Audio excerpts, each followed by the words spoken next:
안녕하세요. 발랄하고 상큼한 센 언니 장보아입니다. 반가.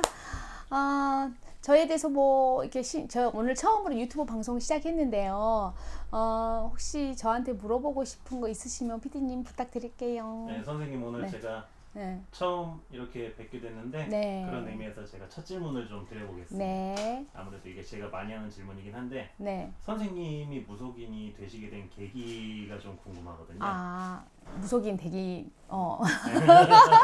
우리 내 인생을 좀 풀어보라 이거죠? 그쵸. 네.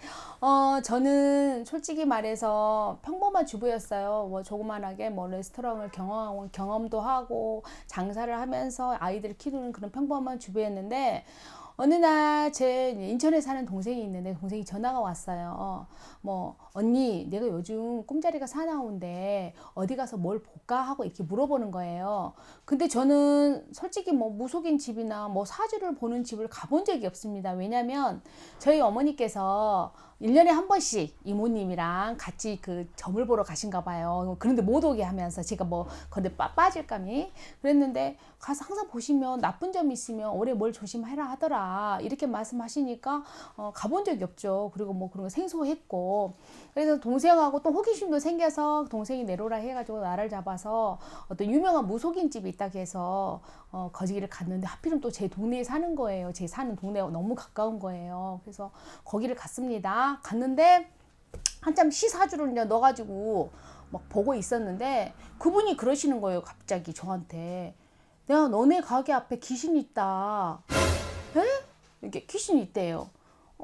귀신이요? 깜짝 놀랐죠. 그러면 귀신 있으면 어떻게 해야 돼요? 그랬더니 그 귀신이 있어서 가게에 손님 오는 걸 방해한다는 거예요. 그럼 장사하는 입장에서는 그 방해하면 안 되죠. 그때는 그 말이 너무 귀에 들어와서 그러면 어떻게 해야 됩니까? 하고 그분한테 물어보셨더니 그분께서 그러시는 거예요. 구술하라는 거예요.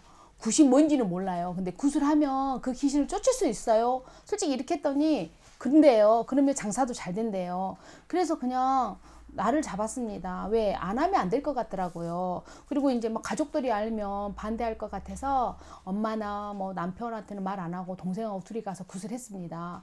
근데 굿이 처음에는 좀 무섭기도 하고 생소했는데 하다 보니까 옷도 너무 이쁘고 뭐 춤을 추는 것 같기도 하고 막 하면서 뭐라고 막 나한테 이야기하는데 너무 멋있었어요. 정말 재밌었어요. 또 하고 싶었어요, 솔직히. 그리고 나서 이제 굿을 끝났으니까 나한테는 정말 좋은 일이 있겠지 했는데 잠을 자고 있는데 꿈을 꿨죠. 꿈을 꿨는데 대가모를 쓴 할아버지가 하얀 도포를 입고 저한테 불기 그릇을 주는 거예요. 그 불기 그릇은 절에 가면 이렇게 쌀을 담아놓고 이런 그런 불기 그릇이 있거든요. 그를 딱 주길래 제가 후딱 하고 받아버렸습니다. 받아가지고 꿈을 딱 깼어요. 얼마나 기분이 좋겠습니까? 야, 내가 구슬하니까 이렇게 좋은 일 있을란가 보다. 야, 불기 그릇을 줬으니까 아마 거기다 돈을 많이 쌓아주시겠지? 이렇게 했어요. 근데 그 다음날 후배가 전화가 왔어요.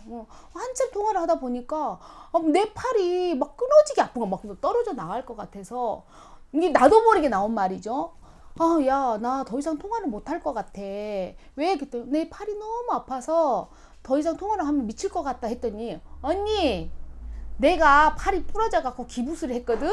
너무 놀랐어요. 너무 신기해가지고 너무 놀래가지고 어머 그래? 그럼 나 왜 그런데? 이랬어요. 그 뒤로 이제 가게 있으면 손님이 들어오면 막 이상한 냄새가 나기 시작하고 뭐 저 사람 뭐 하는데 꼭 개 타는 냄새가 난다. 막 이렇게 했더니 사람들이 물어봐라 저 사람 뭐 한가 했더니 개 장사래요.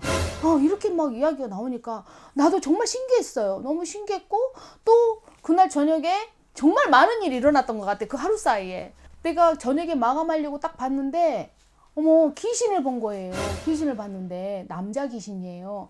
옛날에 우리가 그 기지바지 입고 막 지금도 그 귀신은 못 잊을 것 같아. 딱 기지바지를 입고 그때 뭐 그 학생가 때 그 대학교 다니면 막 그 촌스럽게 입는 그런 모습의 한 남자를 딱 봤어요. 근데 단 1초였어요. 눈 깜짝했어요. 정말 귀신을 본 거예요.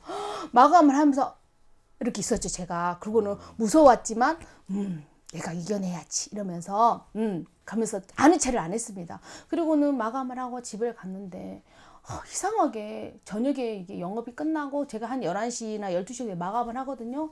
끝나면 집에 가기가 싫어요. 그냥 차를 가지고 저희가 전라도 광주니까 무등산이 가까워요. 그 무등산을 가는 거예요. 산에 밤에 미쳤죠.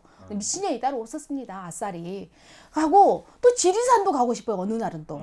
그래서 지리산도 그냥 밤에 갑니다. 가면 내가 왜 여기까지 왔나? 근데 그때는요, 제가 정신을 차려보면 거가 가 있었어요. 그래서 꿈자리도 좀 좋지는 않고 맨날 이상한 꿈을 꾸고 뭐 할머니, 할아버지들 오셔갖고 막 염주를 하신 분들, 막 승복을 이신 분들이 막 꿈에 와가지고 저를 막 데리고 다니는 거예요. 그리고 꿈을 꾸면 너무 멋있는 남자들이 나와요. 미남.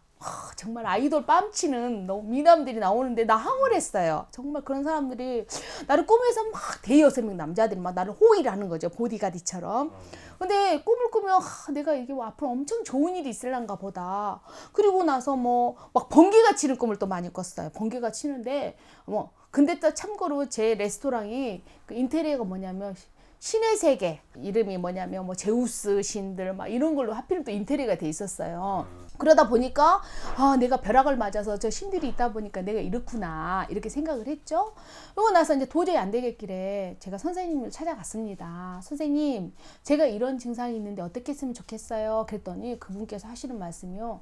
너 신 받아야 돼 이러는 거예요. 그래서 무슨 신을 받아요? 나는 신을 받으면 나 귀신도 안 보이는데요. 그랬더니 신을 받아야 된다는 겁니다. 그래서 신을 안 받으면 어떻게 돼요? 그랬더니 제가 죽을 수도 있대요. 그래서 꼭 받아야 된대요. 그래서 그러면 선생님 저 한 달만 시간을 주십시오. 제가 고민을 하고 말씀드리겠습니다 하고 왔는데 그래도 기다린 시간이 정말 그 한 달이 길었어요.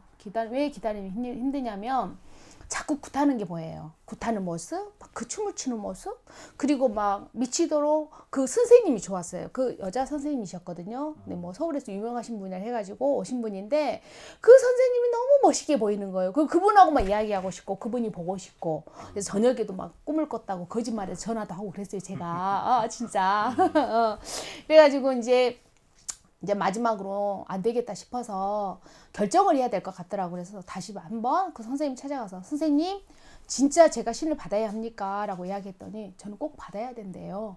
그러면 나 신 받고 싶은데 어떻게 하면 좋겠습니까? 그랬더니 신을 받으면 뭐 아프지도 않고 뭐 좋거나 뭐 이런 대충 이야기를 하시더라고요. 뭔 내용인지 저는 모릅니다. 그때 당시에는. 왜냐면 그냥 신을 받으면 내가 이 집에서 밥만 먹고 살 줄 알았어요. 그래서 스승님한테 그랬죠. 저기 선생님 그러면 저 여기 신을 받으면 제 밥은 줄 수 있습니까? 그러니까 평생 밥을 줄 수 있대요. 저 그 한마디에 저 구단다고 했습니다. 제가 뭐 이렇게 앉아서 손님을 보고 점사를 보는 건 꿈에도 생각 못했어요. 진짜 나는 그걸 몰랐기 때문에. 그래서 저는 그냥 밥만 주면 그래 나 여기서 그냥 뼈를 묻어버려야 되겠다 이렇게 생각하고 제가 타고 다니는 차를 팔고 가게 대출을 받아가지고 신굿을 한 날짜를 잡았어요. 날짜를 잡았는데 저희 엄마가 이제 이게 있죠. 그 전에 날짜를 잡아놓고 그 전에 제가 3군데 정도 무속인집을 찾아가는 걸로 이제 작업을 했어요. 왜냐하면 엄마도 뭔가 알아야 된다 이렇게 생각했는데 그분들 추천을 받아가지고 3군데를 제가 찾아가서 엄마랑 이모랑 같이 내가 신을 받지 않으면 죽는다라는 그런 거를 꼭 이야기하게 해서 작업을 쳤습니다. 그런데도 우리 엄마랑 이모는 절대 안 된다고 하신 거예요. 근데 너무 반대가 심하시니까 제가 몰래 그 산에 가서 무슨 굿당 같은 데 가더라고요. 그때 거기 가서 제가 16시간을 뛰면서 제가 신굿을 받았습니다. 근데 저는 그때 당시에 신이 온지 안 온지 선생님들이 그냥 오셨습니까 하니까 멋이 왔나 보다 이렇게 생각했지 몰랐어요. 정말 몰랐고 뭐 조상이 있는 것도 저는 몰랐고 그렇게 해서 신을 받았습니다. 신을 받고 나니까 너무 몸이 가뿐하더라고요. 그래서 그날부터 스승 집에서 이제 스승님 되신 거죠. 스승님 집에서 이제 같이 살게 됐죠. 살게 됐는데 집에도 가면 저 죽는 줄 알았어요. 신을 받으면 집에 가면 안 된 줄 알았죠. 그래서 선생님께서 호랑이셔가지고 정말 저 시집살이 정말 시키신 것 같아요. 그런데 신을 받고 나니까 저희 어머님이 찾아오신 거예요. 엄마가. 그러면서 이왕 이렇게 된 거 선생님한테 저를 평생 잘 가꾸어서 가르치고 데리고 살아라고 그러시더라고요. 그렇게 선생님이 그렇게 하겠다라고 약속하니까 저는 너무 기분이 좋았죠. 그리고 나면 엄마가 걱정이 되신지 일주일에 한 번씩 꼭 찾아오시는 거예요. 왜 우리 딸 잘 있는가 이렇게 걱정이 되셔서 그때 스승님께서 참 엄마가 대단하시다. 정말 자식 사랑하는구나. 이렇게 말씀하셨는데 지금 생각하면 그때를 생각하면 그때는 철이 모르게 그냥 그 스승님이 좋아서 거기 있었는데 이제는 그때 내가 왜 우리 엄마 힘들게 했구나. 이게 가슴이 좀 아프고 미안한 마음도 많이 들어요. 그리고 나서 이제 열심히 제가 이제 가족들이 막 이렇게 기도 안 간다고 저를 엄청 막 볶았습니다. 식구들이 어차피 그 길 갔으면 꼭 성공해라. 저희 이모님은요, 제가 구정 때 절을 하려고 하면 절을 안 받으셨어요. 왜냐면 네가 꼭 성공해서 그때 인사해라. 저 그때 상처받았거든요. 왜냐면 오기도 생기고 내가 성공해야 되겠구나. 내가 이 길 갔다고 인사도 안 받는구나. 이렇게 생각해가지고 저 정말 우리 엄마가 우울 정도로 저 미치도록 한 번씩 사라졌습니다. 그냥 산에 가서 기도만 하고 그렇게 했더니 정말 여기까지 왔더라고요. 근데 어떻게 보면 가족들이 정말 용기를 주고 같이 힘이 돼주고 또 같이 많은 도움을 주고 이렇게 해서 정말 이렇게 내가 잘 산 것 같아요. 여러분들 이 장보아가 신의 길을 왔을 때 이런 과정인데 저는 다른 무속인들하고 다르게 아프거나 뭐 돈이 없어서 못하는 그건 아닙니다. 그거는 옛날에 그런 과정이 참 많았고 그랬지만 저는 정말 이 길을 오고 싶었습니다. 신의 길을. 그게 나는 지금 그래요. 이거 천직이구나. 내가 전생에 내가 신을 받았거나. 그러니까 지금도 좋아서 헬렐레 이렇게 신을 이렇게 좋아서 이렇게 자라가는구나. 그렇게 하고 제가 모신 신들을 너무 사랑합니다. 너무 사랑하고 또 신과 함께 항상 사는 거. 그게 또 내 제자로서는 아주 올바르게 가는 길이라 생각하고 있습니다. 요즘에 이렇게 애동 제자분들 신을 받아서 힘드신 분 많으실 거예요. 그지만 항상 용기 가지시고 같이 이렇게 기도 많이 하시면 좋은 일이 있어요. 혹시 궁금한 사항이 있으시다면 이 장보아에게 연락하셔서 문의해 주시면 제가 저의 성실껏 또 내 노하우와 이런 경험담을 가지고 내가 또 이 신의 길을 가신 분들에게 힘을 줄 수 있을 것 같아요. 여러분 여기까지 장보아였습니다. 구독, 좋아요 꼭 눌러주세요. 안녕하세요.